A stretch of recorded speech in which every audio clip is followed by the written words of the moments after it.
Hi, everybody. This is a book review on The Game Believes in You by Greg Toppo, and it's by me, Marisol Ontiveros.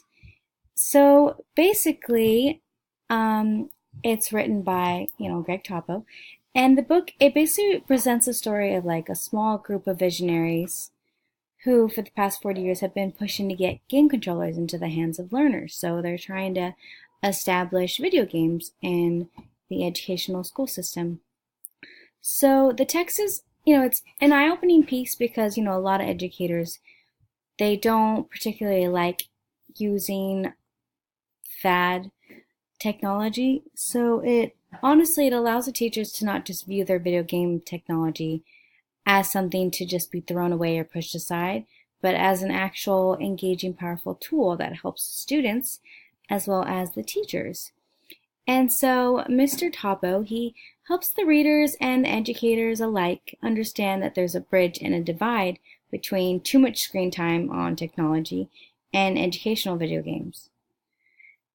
And in his book, he was motivated after realizing that his 11-year-old daughter, who, after asking her what was her favorite book, she couldn't name one, even though she was raised in a house of readers. And as he says in his book, there's a lot of books in his home, in the living room, in the bathroom, all over the place, and his little girl couldn't name one favorite book. So it got him thinking, like, trying to understand how his daughter's digital life and the strong pull of games, maybe he could try to discover an actual world of educators and innovators who could use a pleasure of game playing to rethink the way that we teach towards this generation, considering that this generation is very tech savvy, very into social media. So he was trying to bridge that divide into the school system.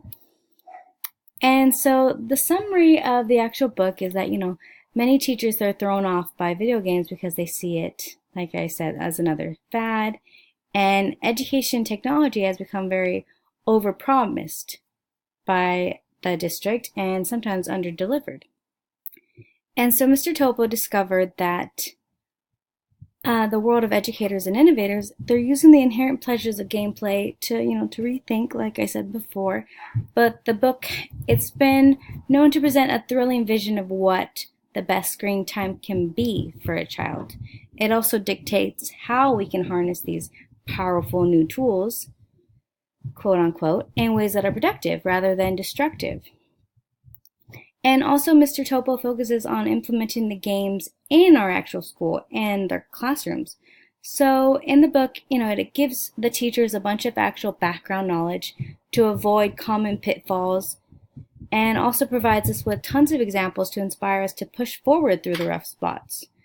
Later on, I'll go over a bunch of educators and professors, as you can see right here, who actually established their own games and got their class really involved. But also the book provides ideas to develop the games and also the curriculum materials that will benefit, an educator like us from knowing how we got where we are in technology today and what the teachers and students are looking for. And basically the most powerful lessons that emerged from Topo's book were not specifically about games, but rather about human behavior, the mechanisms of the human brain, and the bigger picture about why and how we learn the way that we do. And the book also presents a thrilling vision of what I'm sorry, I lost my spot. Actually, Mr. Topo, he describes, quoting this right now, consider a broader application of play in children's lives, one that holds out the possibility that more play and playful thinking could make our schools a more serious, productive place. And right here we have a bunch of educators, I'll go over them, who use this way to get their students really involved. As this professor at USC, he led his English language arts class to design their own video game version of Thoreau Walden's Pond. So they got really into that. And also another Virginia Tech music instructor, he led his high school young adults through a creation of an original opera staged completely in the online game Minecraft. While another game designer and neuroscientist, whose research on math without words revolutionized how the subject is actually taught especially to students who don't have that many English abilities. And one more, just to name a few, a high school teacher who built a video game inspired by his own love of fantasy football to capture his ninth graders' attention. And in the book, it goes over how he established this game called Fantasy Geopolitics and allowed his students to collect and trade various countries, which sounds pretty fun, and win points for countries who made news headlines. But through research with this, it led his students to actually incorporate international news into their Facebook feeds and to discuss geopolitical events on social media outside the school. So this was actually pretty cool because we got to see how his game completely worked, but it also led his students to continue on further, like through their actual lives, continuing their knowledge of politics. And so basically the experts in the book, they argue that games, they truly do believe in you. Like they focus, they inspire, they reassure people and students in ways that sometimes the teachers can't. And games give people a chance to learn at their own pace, take risks, cultivate deeper understanding, even fail. And mostly when I was a kid, this was a lot like reading adventure stories, how you take your own risks. But this generation, they kind of do it in their video games. So the goal of the video games, is to get the students to want to try again, right away on the task online, and ultimately succeed in ways that too often elude them in school.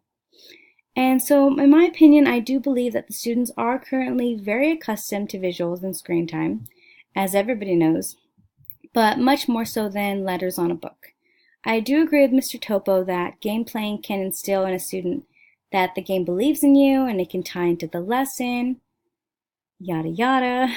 I also have strong beliefs that most students won't pay attention if you just talk to them about a certain subject matter. So many times you will be talking to a student and they don't hear a thing. You have to literally show them a visual of what you want them to do. So in that video game, it would definitely implement that. And so basically, sometimes the only way to engage a student would be to allow them to show you the initiative in the game about the lesson. And on another note, I'm still very old-fashioned and truly believe that every child can and should learn to love reading. So they might be reading off a screen, as in Kindle, for example, but they can still be taught to have a desire to read a good book sometimes. Like video game might be the future, but nothing can replace the feeling of tranquility and peace from finishing a really great novel. So on the last note, sorry, it feels like I've been talking for forever. The most powerful lessons that emerged from Topo's book were not specifically about games, but rather about, the human behavior, as I established before, the bigger picture about how and why we learn. And considering all of this that I went through, Mr. Topo produces a wide range of strengths for constant video games and technology use in schools.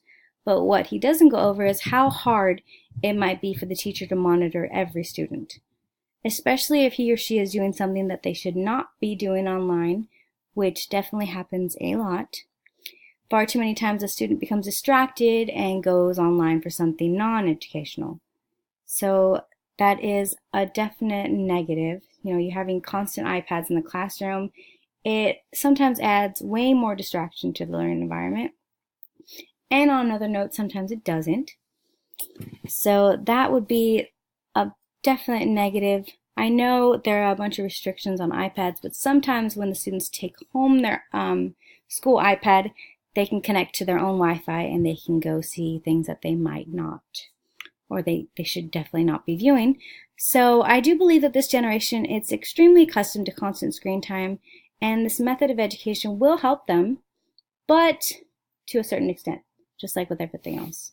So children, they're not dumb, and more times than not, they end up online at a site that they should not be on.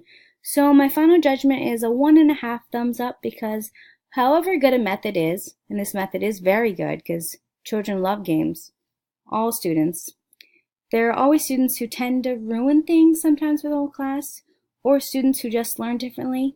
So all in all, 1.5 thumbs up. Very, very good book and a really great view on something that educators and students can use in their classroom. And thank you for listening. Bye.